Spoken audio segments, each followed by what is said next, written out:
What's up? I'm Scott Stapp, and you are watching Loudwire.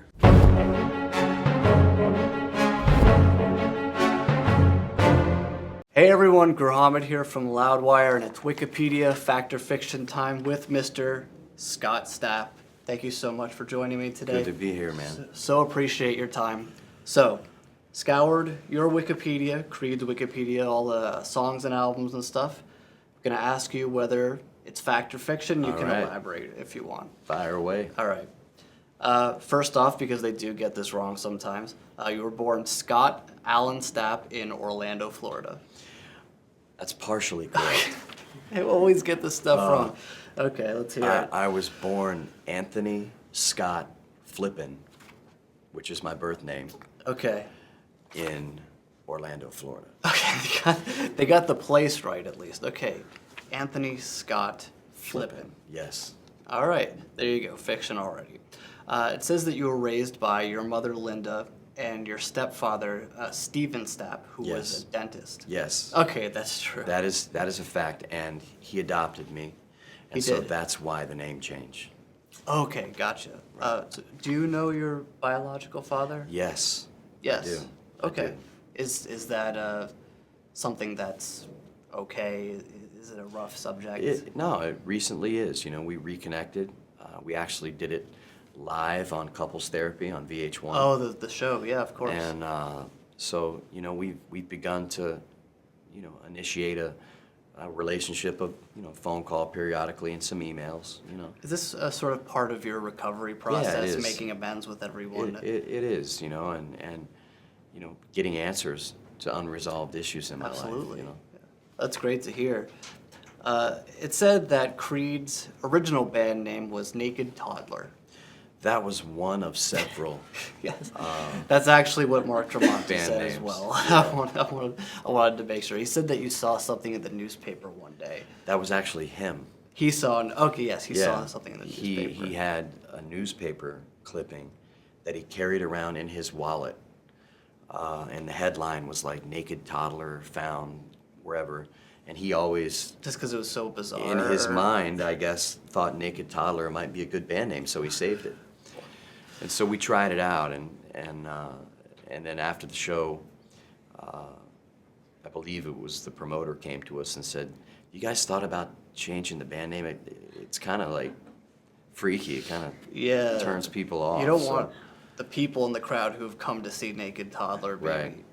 All right, okay, well, a wise decision, Yeah. perhaps. Thank you. It said that wanting a real show at a club, you guys managed to persuade the owner of a bar in Tallahassee to book you by claiming you could guarantee an audience of 200 people. It said the owner and manager, Jeff Hansen, was so impressed that he signed you to his management promotions company and started developing you guys as an act. That seems pretty close to fact. Okay. I don't know about the guaranteeing 200 people or not, All right. but the rest of that seems. Okay, so Like you a played fact. at his bar and he thought you We guys played. were good. We and played at his bar, and he thought we were good, and he actually introduced us to John Kirschwig, who was a local producer who ended up producing all the first 3 Creed albums. With Arms Wide Open. It said you wrote the lyrics when you found out with great surprise that you were going to be a father. That's a fact. That's fact. Yes. All right. With your first child? Yes, with my first child, Jagger. Awesome. In 2000, you founded the With Arms Wide Open Foundation, which is a non-profit organization dedicated to helping underprivileged children and families around the world. And the foundation has donated over $1 million to various causes. That is correct. Okay, Yeah. cool. What I guess inspired you to start a foundation like that? I just had a heart to give back. You know, I came from nothing, and when success started coming my way, I just felt compelled to help others where I saw needs. And it was something that I did really privately, and during the Sure. time didn't advertise much about it. I never collected donations. That $1 million was all my own. And just did that privately and did it because that's what I felt led in my heart to do.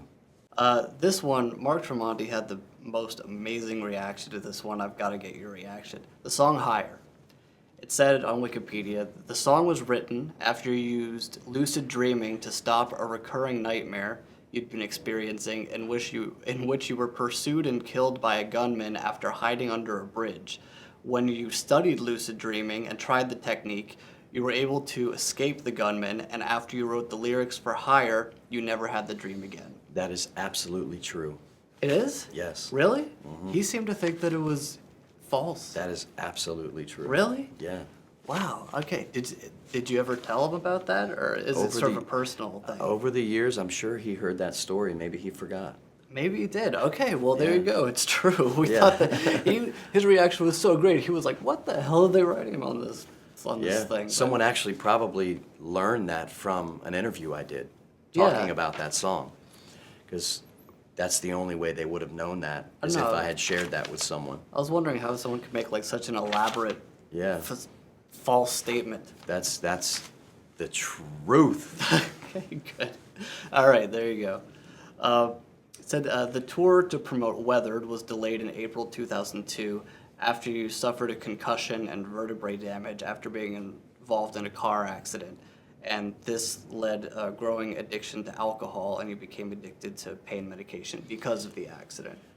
Yes. That's true. Okay. But not growing addiction to alcohol, pain medication. Okay, gotcha. Right. So all of that's true, but that line. Okay, there you go. Because I didn't drink while I took pain medication. Good idea. Because in some weird way, I thought I was going to die. So even though I was slowly killing myself with the pain medication, I thought it healthier to not mix it with alcohol. It's weird how we can rationalize things Yeah. sometimes, isn't it? Yeah.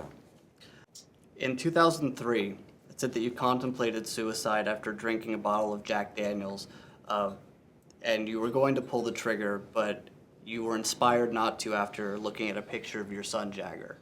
That is absolutely correct. Wow. The only detail that was left out is I was in the throes of prednisone withdrawal. Wow, prednisone. Okay, Yeah, really. and so that's why I was pounding the Jack Daniels to help me deal with that withdrawal, and it was Okay. horrific withdrawal. So I was out of my mind. Yeah. But that's the only detail that was left out of that. Okay, but yeah, true that Yes. you kind of credit your son with saving your life in that respect. My love for him, yeah. It said the song Overcome was written about an attempted suicide in Miami where rapper T.I. saved your life. That is false. Okay, well, what is that song about then? About just my desire to overcome the struggles and the demons Okay. that I had been fighting for so many years in my life. And Creed had gotten back together in 2009, and I really wanted to overcome everything we had been through and put it behind us, and start a new chapter. Makes sense with the Full Circle Yeah. album title and all Right. that. Okay, but it's not about that time where T.I. did or did not save your life. He did. That's what I've true. been reading. Yeah, That's true, but that's not what the song's That's about. not what. But he still gets due credit. Not for the song, but for the other thing. Finally, 2012, yourself and Mark Tremonti entered the studio to start recording new songs for Creed, but didn't end up making any progress. I was having problems with relapsing. Oh, And so I think that may have also contributed to why things didn't work out, if I'm going to be honest about it. yeah, that's what this is about. Getting rid of the fiction, proving the fact. Thank you so much for sitting down and playing our game with us. Truly appreciate it. Scott Stapp, catch him on tour, catch him with many of his projects. New solo album's gonna come, new project, which you'll learn about soon. Scott Stapp, everybody.